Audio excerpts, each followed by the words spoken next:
What's up, Pokemon fans? Blake here, and today on PokeCount I decided to do something a little different this week. So I have decided to share with you what I think are the 5 of the weirdest Pokedex entries of all time. Now, there are a lot of really creepy and weird to downright bizarre Pokedex entries, and some Pokedex entries that just make you want to hug the little guys. So here it is. My top 5 creepy Pokedex entries are: number 5, Spoink. So the entry for Spoink is: Spoink bounces around on its tail. The shock of its bouncing makes its heart pump. As a result, this Pokemon cannot afford to stop bouncing. If it stops, its heart will stop. Okay, so this little piggy may be cute and adorable, but wow, that's really crazy. So imagine having to bounce around like your whole life depended on it. I know I can be hyper sometimes, but this is a whole different level. Taking into account the whole idea of this game is to basically battle Pokemon until they faint.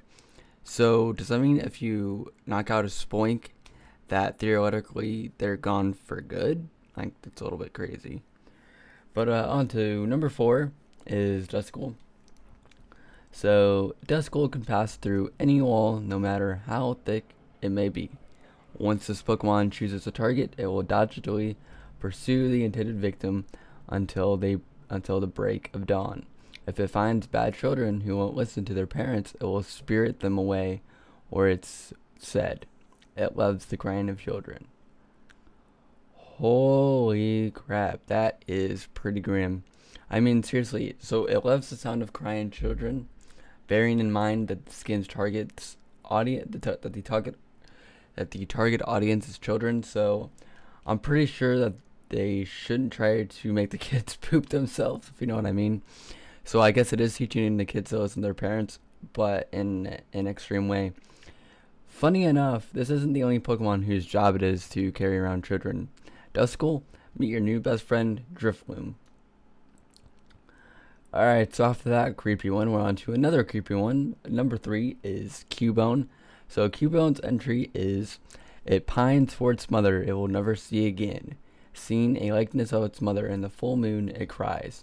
The stains on the skull it wears are from its tears. It wears its mother's skull, never revealing its true face. Okay, you got me. This one isn't really creepy, but it is a bit depressing and very much so disturbing. I mean, the story of Cubone is famous in the Pokemon world, so this little guy had to make my list. In the original games, you can actually encounter the ghost of Cubone's mother, a Morowak, obviously, that was killed by Team Rocket. Killed, ladies and gentlemen, the original emo Pokemon.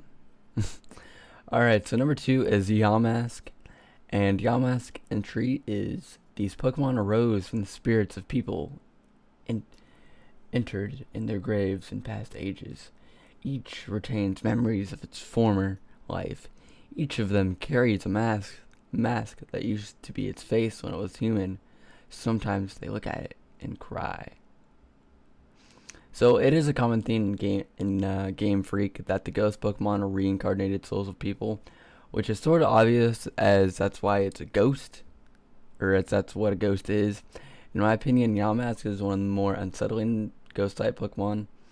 The fact that it retains all its memories, has its human face, and then cries when they look at it, it's just a bit on the weird side. Just a bit, though. You have to give it the Game Freak, though. They're pretty good at giving kids characters with pretty messed up backstories. Alright, so the number 1 weirdest Pokemon entry, in my opinion, is Phantom. So, according to the old tales, these Pokemon are stumps possessed by the spirits of children who died while lost in the forest. So Pokemon Y gives a bit more of a creepy definition of Phantom than its ex counterpart. It states that Phantom are actually spirits of children. So this weird ghost type Pokemon got number 1 for the pure fact that even though it shares similarities to all other ghost type Pokemon, it is the only one I could find relating to the spirits of children. So although in Japanese culture tree spirits are pretty common, they're known as Kodama, and are regularly seen in games anime. If you want an example, I guess Zelda or Princess Mononoke. But we don't need to think of them as dead children. Well played, Game Freak, on successfully freaking us out. So there you have it, guys. My top creepy Pokedex entries, which funnily enough, X and Y are full of. Till then, guys, I'm off to catch them all, guys. So yeah, if you like this video, you can like and subscribe, and tune in next Monday for another edition of PokeCount. Bye.